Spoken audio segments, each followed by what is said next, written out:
And now moving on to Anshul. So over to you, Anshul. Introduce yourself. तो नमस्कार, मेरा नाम अंशुल है। तो मैं सबसे पहले एनआईडीएम का धन्यवाद करता हूँ जिन्होंने इस लेवल पे हमें मौका दिया अपने शब्द रखने का। तो जो मेरी जर्नी स्टार्ट हुई थी कॉलेज टाइम से, उस टाइम मैं स्टूडेंट गाइड में था और उस टाइम हमने ट्री प्लांटेशन, पेड़ पौधे लगाना, वो कैंपेन और साथ में अवेयरनेस प्रोग्राम चलते थे हमारे, जिसमें हम लोगों को अवेयर करते थे कि हम कि अर्थ को सेव रखो, कूड़ा ना मत फैलाओ और पेड़ पौधे लगाओ। उसके बाद मैंने एक कोर्स किया डिजास्टर मैनेजमेंट का, बेसिक कोर्स किया डीडीएमए का। फिर वहीं से मेरी लाइफ का एक टर्निंग पॉइंट चेंज हो गया। उसके बाद मैंने बहुत से कोर्सेज किए, एनडीआरएफ से कोर्स किए मैंने, मेडिकल में, सर्च एंड रेस्क्यू में।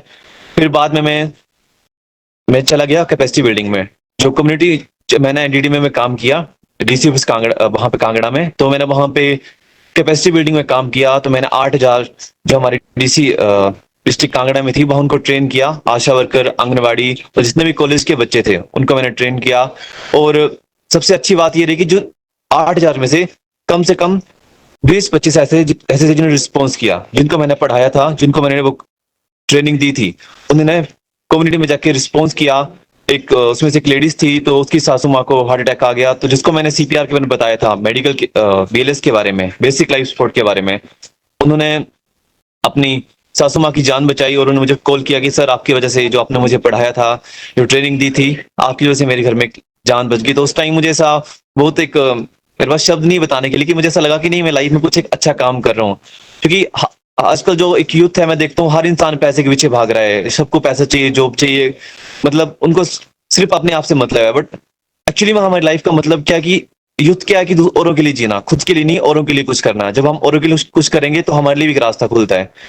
फिर तब से मेरी लाइफ का फिर टर्निंग पॉइंट चेंज होगा कि नहीं, मुझे जो भी करना है अपने यूथ के लिए, ये पूरा भारत जितना भी है सब मेरा परिवार है। और जहां पे भी मैं ट्रेनिंग देता हूँ, लोगों को रिस्पॉन्स करता हूँ, मुझे ऐसा लगता है कि इससे मेरा परिवार है। जब मुझे उनका प्यार मिलता है तो ऐसा नहीं लगता मैं अकेला हूँ। इससे मेरी पूरी फैमिली की तरह, मुझे एक फैमिली की तरह ट्रीट करते हैं, एक बच्चे की तरह ट्रीट करते हैं।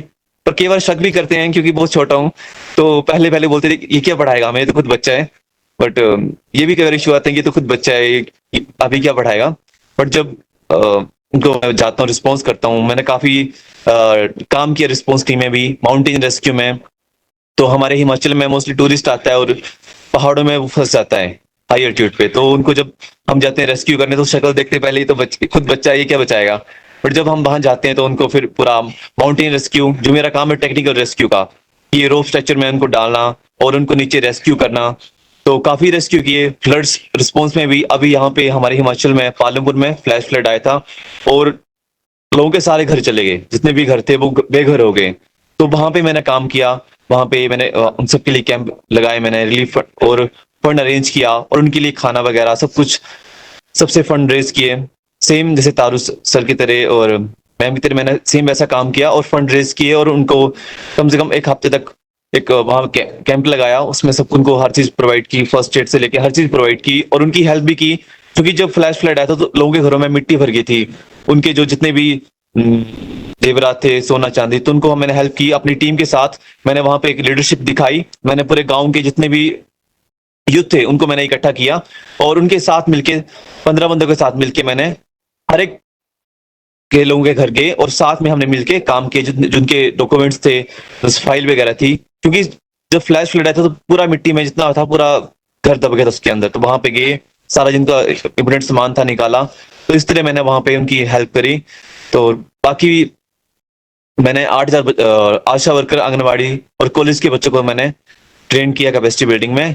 और इसके साथ में मैंने एनडीएमए के प्रोजेक्ट में काम किया है, आपदा मित्र में, जिसमें कि मैंने डिस्ट्रिक्ट पंजाब की पंजाब की डिस्ट्रिक्ट में काम किया, अमृतसर, लुधियाना, और वहां पे 3,000 वॉलेंटियर को मैंने ट्रेन किया है। तो बाकी ओवर टू टर्फी ma'am. Thank you so much, Anshul, and thank you for your introduction. And especially, आपकी बातों से यही पता लग रहा है that you have some sort of expertise in, or you're gaining expertise in rescue. तो आपका ये एक जो पर्टिकुलर नॉलेज है, ये I have also interacted with you personally and I have also learn a lot about rescue from you. So thank you so much for sharing your experience. And जैसे कि आपने अभी एक चैलेंज के बारे में बताया कि यंग एज होने के कारण कई बार लोग आपको सीरियसली नहीं लेते हैं. Every time you in one way or other you have to prove yourself. आप बताइए आपको किस टाइप की दिक्कत. पहले आपने अपना एज का तो ऑलरेडी बता चुके हैं एंड बाकी दोनों जन ने भी एज का बताया है कि डेफिनेटली उससे इशू कुछ ना कुछ आते हैं. एंड आप उसके अलावा आप बताइए आपको क्या चैलेंज आपने फेस किया है अपने काम में. मैम जब हम रिस्पॉन्स में जाते हैं तो पहली बात लोग तो सुनते नहीं है, क्योंकि लोग ऐसे लेते हैं, आपको हल्के में लेते हैं कि ये अब बच्चे हैं, ये क्या कर लेंगे, हंसते हैं.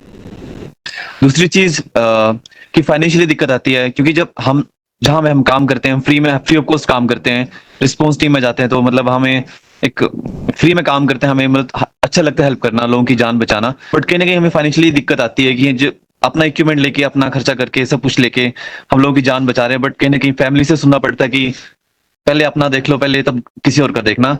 तो मैं मतलब मैं ये चाहता हूँ कि थोड़ा ये हो जाए कि फाइनेंशियली कहने की मतलब थोड़ा अगर इस फील्ड में हम काम भी करें, वो थोड़ा बहुत फाइनेंशियली मतलब हेल्प मिले गवर्नमेंट की भी, या कहीं से हेल्प मिल जाए, ताकि ये रिस्पॉन्स टीम में काम भी कर रहे हैं और अवेयरनेस वगैरह हो जाए. क्योंकि मैम दिक्कत ये भी है कि कहने के विलेज लेवल पे ना, जब भी कोई डिजास्टर होता है या कुछ भी छोटा सा रख लो, अब मेन जो लीड करता है वो जिसको फर्स्ट रिस्पॉन्डर होते हैं वो लेडीज होती हैं मैम, जो घर की लेडीज होती हैं. अब रिसेंटली मैं बात करता हूँ, मेरे पड़ोस में एक बच्चे ने सिक्का खा ली था, तो सिक्का उसके गले में चला गया. तो उसको कोई पीठ से मारा था, कोई सिर से मारा था, तो बेचारा उसको काफी मार पड़ी जिसको वहां पे, मतलब उस सिक्के को निकाल रहे थे. तो वहां पे मैं गया, एकदम से देखा, तो मैं उसको पहले मैंने रोका कि आप ऐसा मत करो, और उसको मैंने एबीए फॉरेन बॉडी जो मेथड होता है उस मेथड से सिक्के को बाहर निकाला. तो कहीं ना कहीं मैंने देखा कि विलेज लेवल पे भी एक अवेयरनेस नहीं है लेडीज में भी, क्योंकि फर्स्ट रिस्पॉन्डर घर में हमारी लेडीज हैं. क्योंकि गुरु ब्रह्मा गुरु विष्णु गुरु देवो में गुरु साक्षात तस्मै श्री गुरुभ्यो नमः, सबसे बड़ी जो गुरु होती है हमारी मदर होती है, मदर से सब कुछ सीखते हैं. तो कहीं ना कहीं जो अवेयरनेस है वो विलेज पे लेवल पे होनी चाहिए, जो जितने भी मदर्स हैं, जो औरतें हैं, क्योंकि सबसे वही हमें सब कुछ सिखाती हैं, वहीं से हम सीखते हैं मदर से कि हमें हमारे लिए क्या अच्छा है क्या बुरा है. तो ये चीज भी होनी चाहिए मैम. बाकी over to. Yes, thank you so much Anshul. And अभी जैसे आप लोगों ने बताया कि आपके इतने सारे चैलेंजेस हैं फिर भी आप लोग काम कर रहे हो. सो आप अपना अपना एक या दो कोई मोटिवेटिंग फैक्टर बताओ कि even after these challenges you still keep on working. And अब आपने बताया कि फ्यूचर में भी आप करना चाहते हो. So what is that single thing that drives you. So चलो let's start with Anshul because हम हमेशा उसके पास लास्ट में आते हैं. सो अंशुल आप बताइए एक या दो मोटिवेटिंग जो आपके लिए सबसे बड़े फैक्टर्स हैं दैट कीप्स यू मूविंग, कि क्यों कर रहे हो आप ये.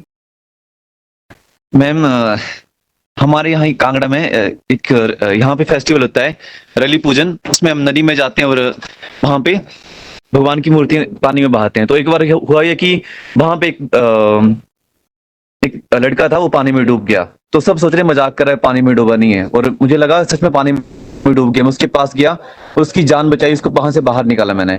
और जब उसको बाहर निकाला, उसकी मदर मेरे को ऐसे लगी आप सच में मेरे लिए भगवान, और आपकी वजह से आपने मेरे मतलब बच्चे को दूसरा जीवन दान दिया है, तो आज जिंदा है वो आपकी वजह से. तो जब भी वो मुझे मिलते हैं तो हमेशा मुझे याद करते हैं कि ये जो बच्चा अगर जिंदा है वो आपकी वजह से, वरना जिंदा नहीं होता. उस टाइम क्या हो गया, उसकी मदर भी पैनिक हो गई, वो भी पानी में लगे जाने, इवन उनको भी तैरने नहीं आता था.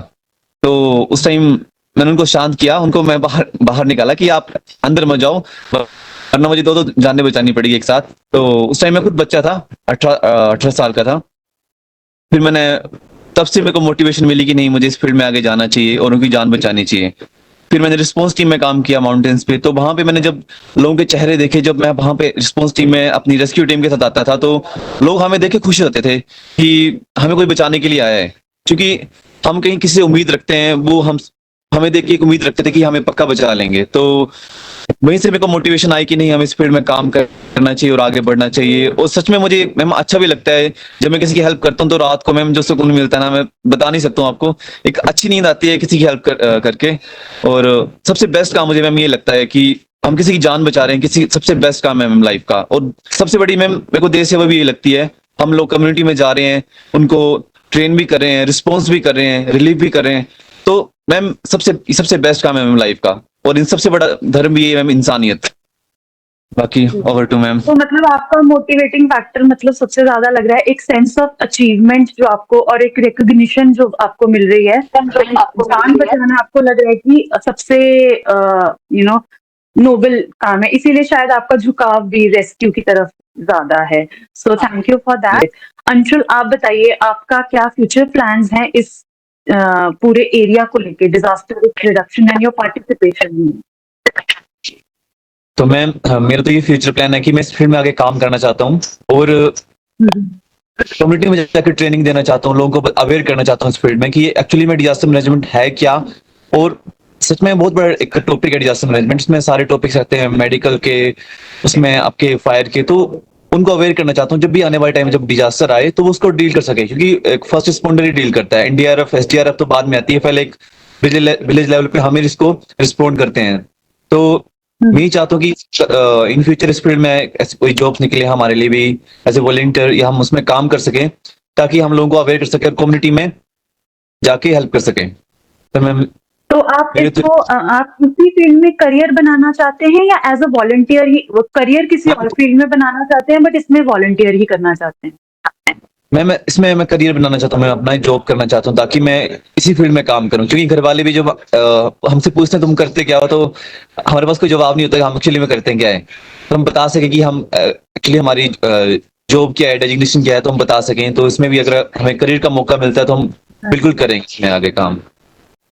तो आप इसमें कीवर्ड है मौका, तो आप कह रहे हैं कि मौका नहीं मिल रहा है आपको, अदरवाइज आप किसी में करना चाहेंगे लाइक एज अ करियर? जी मैम।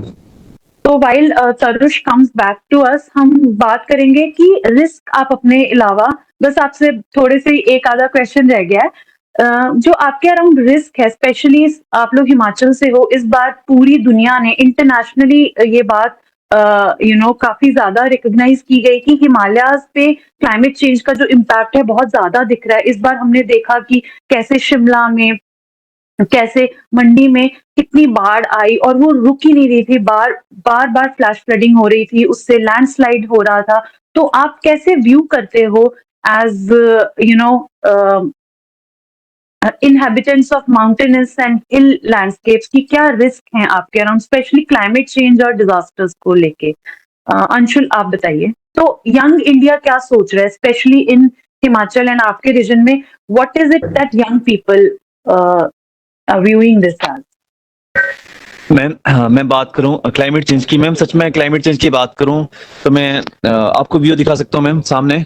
तो मैम सामने ये पहाड़ देख रहे हो, तो ये एक टाइम पे इस टाइम बिल्कुल बर्फ से ढके होते हैं, नीचे तक बर्फ पड़ी होती है। इतना मतलब इफेक्ट पड़ा है यहाँ पे क्लाइमेट चेंज का, ग्लोबल वार्मिंग का। क्योंकि अभी मैं इस साल की बात करूं तो यहाँ पे इतनी अभी मनाली में इतनी गाड़ियां आई टूरिस्टों की, कम से कम 50,000 के ऊपर। तो इतनी मतलब हीट, ग्लोबल वार्मिंग बढ़ गई, बर्फ ही नहीं पड़ रही यहाँ पे। तो कहीं ना कहीं ये जो दिक्कत है लोकल्स के लिए दिक्कत है मैम, हमारे लिए दिक्कत है। इतना पोल्यूशन यहाँ पे है, और जितना यहाँ पे मैम कुदरत से छेड़खानी कर रहे हैं, यहाँ पे टनल्स बन रही हैं, साथ में जितनी यहाँ पे डेवलपमेंट हो रही है, कहीं ना कहीं डेवलपमेंट अच्छी है बट कहीं ना कहीं क्लाइमेट के लिए मैम बहुत खराब है मैम। आप इतना यहाँ पे अभी अभी तक यहाँ पे स्नो नहीं गिरी एक बार भी, ना यहाँ पे बारिश हो रही है।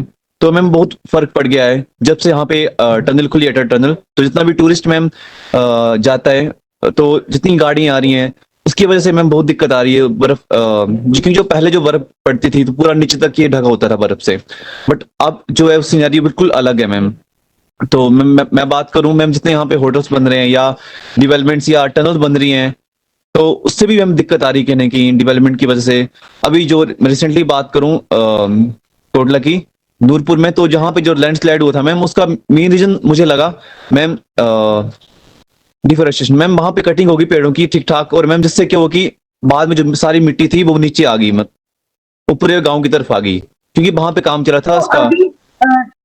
Right. So I can see how you are viewing कि क्या हो रहा है आपके यहाँ। तो how do you feel about it as a young person? जैसे मैं आपको अपना एक छोटा सा बताती हूँ so that you can relate. For example, if I look at climate change, तो मेरे जो as a person, as a young person 10 साल पहले प्लान्स थे I seem to be changing them and I sometimes do feel, मुझे डर भी लगता है कि क्या होगा जब मैंने लैंडस्लाइड्स देखी, वहां पे ये सब होता हुआ देखा। तो how do you feel about it? क्या आपको एंजाइटी होती है? क्या आपको डर लगता है? या आप मतलब क्या आपके पॉजिटिव या नेगेटिव या आपको कुछ भी फील नहीं होता है? How do you see it? आप अपने फ्यूचर के बारे में, अपने हाल के बारे में, प्रेजेंट के बारे में कैसे व्यू कर रहे हो इन सारी डेवलपमेंट्स को? How do you feel about it as a young ma'am person? मैं अगर फ्यूचर की बात करूं मैम, इस चीज का डर है मैम, जो आप अभी देख रहे हो सामने, क्योंकि पहले की बात ही यहाँ पे पूरा बर्फ ढकी होती थी, इतना अच्छा मतलब पूरा बर्फ पड़ी होती थी, बट धीरे धीरे क्या हो रहा, क्लाइमेट चेंज की वजह से इतना फर्क पड़ गया मैम कि यहाँ पे बर्फ प्रॉपर बारिश न होना, और मैम कहने की डर है मैम आने वाले टाइम में शायद कमी हो जाएगी मैम यहाँ पे प्रॉपर, क्योंकि अगर बर्फ गिरती है मैम, हमारी जो नदियां बनती है ना, मोस्टली जो ग्लेशियर बनते हैं वो बर्फ से बनते हैं, हिमालय से बनते हैं, जितने भी हमारे यहाँ से नदियां जा रही हैं प्लेन्स की तरफ, सिविलाइजेशन की तरफ, वो यहीं से मैम, यही हमारी सोर्स, जितना भी है हमारा पानी का पीने का सोर्स यहीं से निकलता है। बट आने वाले टाइम में जब अगर मैं 5-10 साल बाद की बात करूं, अगर हमने इस पे ध्यान नहीं दिया मैम, बिल्कुल भी ना, सच में मैम हम बहुत फंसने वाले हैं, और ना हमें पानी की कमी हो जाएगी, नीचे तक पानी नहीं पहुंचेगा। क्योंकि मैम जो यहाँ की रिवर को देख रहा हूँ ना, जो पहले रिवर जो पानी था वो फ्लो भी अच्छा था पानी का, बट जब से फ्लैश फ्लड आए हैं, तो जब से मैं देख रहा हूँ तो बिल्कुल पानी जो धीरे धीरे कम हो रहा है पानी, और आने वाले टाइम में शायद मुझे लगता है 10 साल या 15 साल बाद ये नदी भी, मतलब जो ब्यास नदी है हमारे यहाँ बहती है, मतलब पहुंचेगी नहीं, जो पहले नदी पहुंची थी पंजाब तक, जब से डैम बने तो बहुत चीजें फर्क पड़ गया मैम, और मुझे सच में डर लगता है कि इस चीज को लेके, क्योंकि मैम हमें इस चीज के ऊपर काम करना चाहिए बीइंग अ यूथ मैम, क्योंकि हमें ये सब कुछ देखना पड़ेगा, हमें कोई ना कोई कदम लेना पड़ेगा इसके लिए मैम, क्योंकि आने वाला टाइम बहुत खराब है मैम हमारे लिए। ये जो पेड़ कट रहे हैं मैम, मोस्टली जो रीजन है मैम फ्लैश फ्लड का मैम, मेरा तो मानना है मैम वो ये कि पेड़ों को काटना, इसकी वजह से मैम इतने फ्लड वगैरह और क्लाइमेट पे चेंज पड़ रहा है मैम। तो मैम मुझे ये डर है कि हम इस पे कदम लेना चाहिए, अगर नहीं किया तो मैम 5-10 साल बाद मैम बहुत बुरा असर पड़ेगा मैम हमारे इन्वायरमेंट के ऊपर। Thank you so much Anshul. आपने एक तो अपना भी बता दिया, और साथ में आपने एक सॉर्ट ऑफ पेंट भी कर दिया अपने रीजन की पिक्चर की वहां पे क्या हो रहा है, right? So I think Shaheen sir का एक क्वेश्चन है, then we'll move on to Tarush, उसका लास्ट वाला क्वेश्चन है, करंट वाला। शाहीन सर, मेरा ये अंशुल से ये सवाल था कि जो आप सोच रहे हैं, है ना, जो बहुत ही क्रिटिकल है, सही सोच रहे हैं, मेरा सवाल है क्या आपके जो गांव के लोग हैं, जो आपके साथी, फिर सिमिलर सोच उनका भी है या सिर्फ आपका अपना सोच है? या कितने लोग हैं जो आप तरह सोचते हैं और वो लोग क्या रिएक्ट कर रहे हैं? ऐसे क्या ऐसे आप लोग कुछ कर रहे हैं और जुट मिल करके? सर एक्चुअली सर बहुत कम जो मेरे साथ जुड़े मेरी टीम में, बहुत कम से कम बहुत गिने चुने बंदे जो ऐसा सोचते हैं। कई तो लोग उसका मजाक में लेते हैं कि क्या हो गया, कुछ नहीं हो गया। ये चीज हम सर हमें पहले डिस्कस करते थे, जब आज से 3 साल पहले डिस्कस करते थे, देखो क्या चल रहा है, उस टाइम मजाक में हंसते थे कि क्या चल रहा है, कुछ नहीं है ऐसा। बट अब सच में जब हमें देखने को मिल रहा है तो डर लगता है कई बार कि अब जो टाइम है, क्योंकि जो हम एक्चुअली में जो नेचर पे फर्क पड़ रहा है जब से यहाँ पे डेवलपमेंट हो रही है, तो लोग अभी भी यहाँ से कई में मजाक में लेते हैं इस चीज को कि नहीं कुछ नहीं होता, जो चल रहा है चलने दो। बट सर में सर ये बहुत इम्पैक्ट पड़ेगा बाद में, बहुत ही डेंजरस है हमारे लिए उस टाइम बाद। तो हमें सबको इस चीज के बारे में अवेयरनेस होनी चाहिए, इस चीज के बारे में सबको। जी जी प्लीज कंटिन्यू आप बताते रहिए। तो सबको अवेयर करना चाहिए इसके बारे में, इवन बच्चों को, बड़ों को, बूढ़ों को, सबको अवेयर करना चाहिए इस चीज के बारे में कि बहुत बड़ा खतरा है हमारे लिए क्लाइमेट चेंज। इसी से सब कुछ, जितने भी डिजास्टर यहीं से, जितने भी फ्लैश फ्लड हो गए, आपके एवलांच हो गए, जितने भी डिजास्टर, जितने भी अर्थक्वेक, सब यहीं से निकल रहे हैं। अगर हम इस पे पकड़ बनाते क्लाइमेट चेंज पे तो सब सही हो जाएगा। ठीक है, thank you so much Anshul and thank you for your views. एक आपने बाकी माइंड्स भी क्या सोच रहे हैं वो भी बताया। अंशुल, ये सारे सजेशन तो तरुष ने हमें दे दिए, इसके अलावा आपके पास जो आपने काफी चैलेंजेस बताए उसको डील करने के लिए कोई सजेशन हमारे लिए, अदर देन दीज, ये एजुकेशनल अपॉर्चुनिटीज के लिए and collaboration and task oriented जो इन्होंने बताया है, उसके अलावा आपके पास क्या सजेशंस हैं?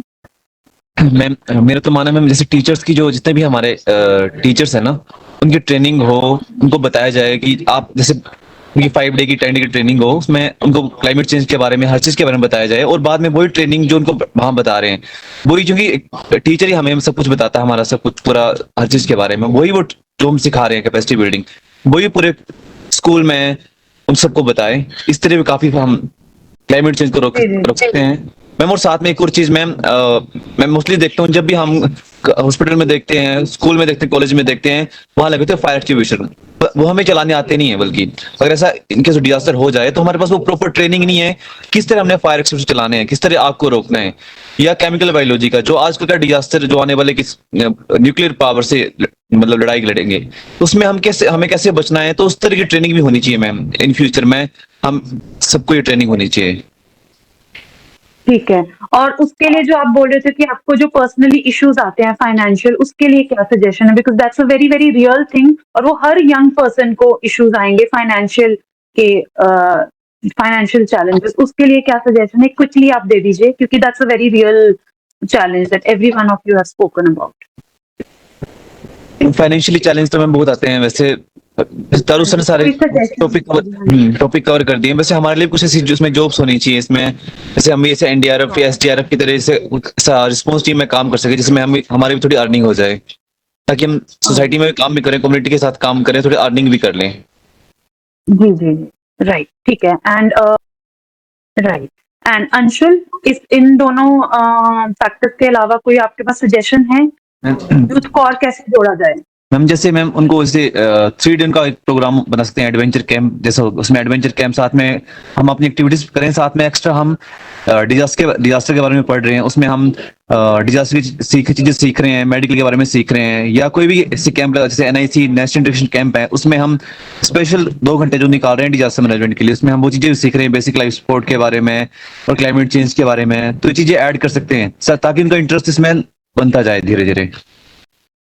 ठीक है, and thank you so much. आप तीनों ने बहुत अच्छे से आंसर किया है, एंड आप चैट बॉक्स पढ़िए, आपको काफी मोटिवेशन फील होगा। बहुत से पार्टिसिपेंट्स ने आपको काफी अप्रिशिएट किया है, and all of them have only encouraging and appreciative words for you, and बहुत ही आपने अच्छे तरीके से पार्टिसिपेट किया है, एंड सब लोगों को आपने बांध दिया। You should definitely read the chat box, and yes, so thank you so much. And now